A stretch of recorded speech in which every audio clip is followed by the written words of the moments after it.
right, we are here at the Poison Pen in Scottsdale, Arizona, with legendary novelist James Sallis.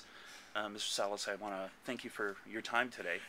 Um, Now, to start off with, sir, the first question I have is about your time in London during the 70s, and specifically with your time with New Worlds Quarterly.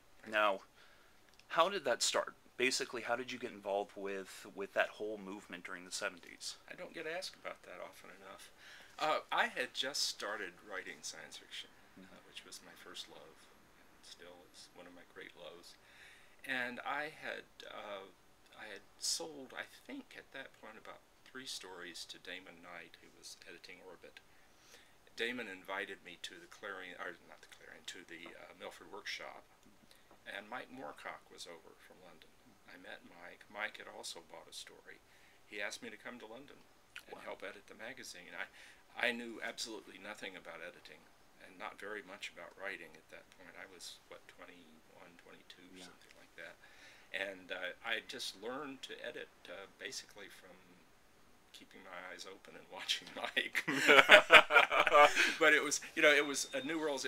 I got there about the 3rd or 4th issue after it went to the large format, and it was a very, very exciting time. Jimmy Ballard was publishing with us. Brian Aldiss was doing the Acid Head stories. Just amazing work being done, and it's one of the most important influences in my life. No, absolutely. It still reverberates deeply. Absolutely, and of course, the publishing the early works of J.G. Ballard, and I mean, so many important writers came out of New Worlds. So now, okay, now my next question is that basically now going from science fiction to crime fiction, all right? Now, how did that transition come about? I mean, like I said, it seems to me that a lot of early science fiction writers have kind of gone in that direction as far as going from kind of the fantastic into kind of these darker realms.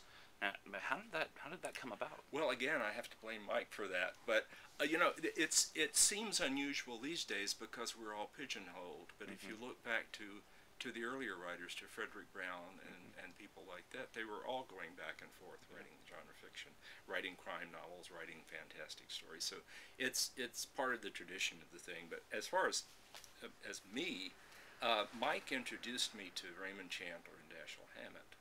I had an American literary education, but I didn't know anything about these people. I had to go 3,000 miles to find out about these two incredibly important American writers. Right.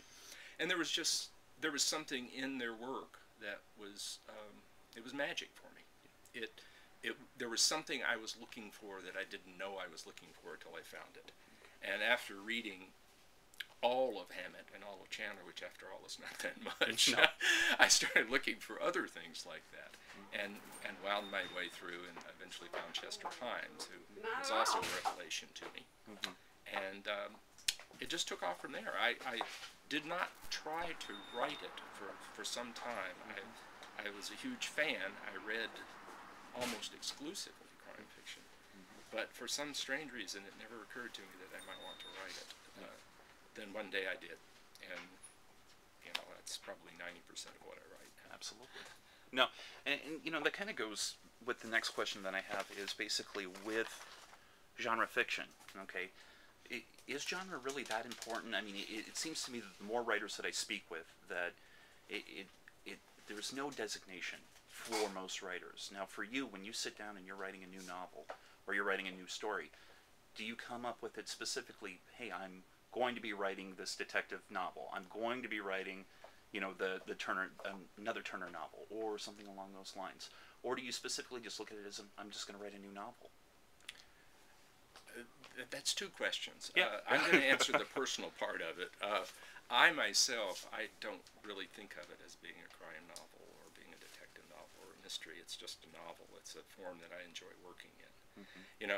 We could talk theoretically about genre fiction, and I teach novel courses here at Phoenix College, and we spend a lot of time talking about genre, what are the attractions of genre, what defines it.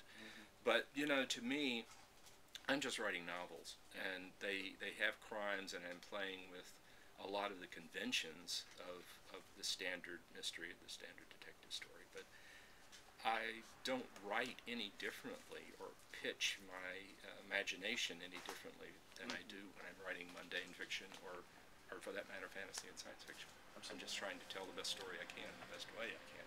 Absolutely. All right. So, let me see here.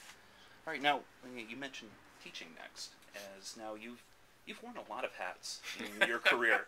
I mean, some of them fit and some of them didn't. Yes. No.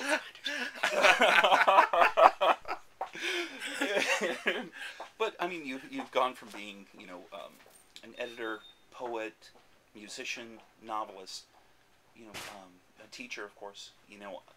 What do you find the most satisfying? What's been the most satisfying of all of those hats that you've worn? Drinking a cup of coffee early in the morning is probably the top. But, I don't know. My standard response is it's all because I just never could decide what I wanted to be when I grew up. Mm-hmm. But I guess I'm grown up now, so it's kind of hard to tell.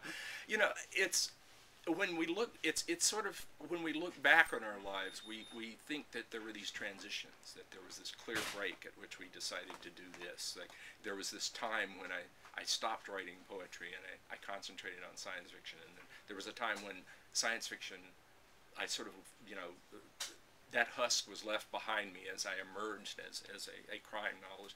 But it's all fluid. It all moves together. And, I still write fantasy. I still write science fiction. I still write poetry. I still do criticism. It's all a mix. As for what do I get the most pleasure from? Finishing whatever I'm working on. Yeah. My favorite thing in the world to write, I love to write short stories, and I just don't do that very much anymore, simply because there are almost no markets, and I am trying to make a living as a writer.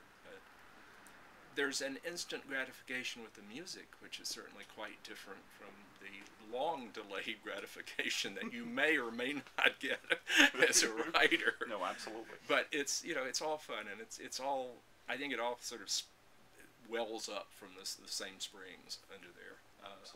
I don't see a lot of difference in my sitting and playing a blues from the 30s on the guitar and my writing a crime novel. They feel pretty much the same to me. Awesome. And that's my next question, is about your music. Now, you have a combo called Three-Legged Dog. Mm-hmm. Now, how long has the combo been together? I think it's close to 4 years now. Wow. Right at it, anyway. I perform solo, doing mainly blues. I back up Linda Bilkey, who's a local, really, really fine singer-songwriter, on her gigs. In fact, I'm supposed to be up in Prescott playing with her right now, but I'm not. And then I have the band, and more energy goes into the band. We just happen to fall together. It's a man and wife. They played for years, and they gave up and raised families and all of that, and sort of we're just getting back into playing when we met. And we just have a great time. We're all professionals. We enjoy the music, but we don't rely on the music, and we have no great expectations of going anywhere with the music. We're perfectly happy to play music festivals, coffee shops, just have a great time. We're all multi-instrumentalists. We get on stage usually with something like 16 to 20 instruments, and we quite often change instruments between every song, and it's just great fun. That's awesome. And now, next question. And I know that a lot of writers are, they're very superstitious about talking about anything that they're working on. What's coming up? I mean, is there is a new novel coming? Yeah, I'm about. There's a new novel coming that should come about a year and a half ago. The teaching has really slowed down my writing, because I find that not only does it take time, but it takes a lot of the same energy that you use when you're writing. I'm probably about 4/5 into it. I'm hoping to finish by the end of the year. It's quite a different novel. It has 3 points of view, 3 major characters.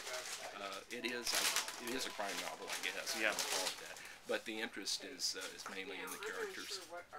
I'm enjoying it. I have no I have had no idea from the first where it was going. I thought it would be a sort of lean, muscular novel like Drive, and by the second chapter I realized when another character popped up, no, this is something quite different. Then a third character popped up, and it's just, I'm trying to keep my head above water and trying to figure out what happens on the next page, which is the way I love to write. Awesome. Well, Mr. Sallis, that's what I have for you tonight, and I'm looking forward to your appearance here at the Poison Pin for Phoenix Noir. Thank you very much. And once again, this is Keith Rawson for BCS Review, and once again, thank you for your time, sir. Super.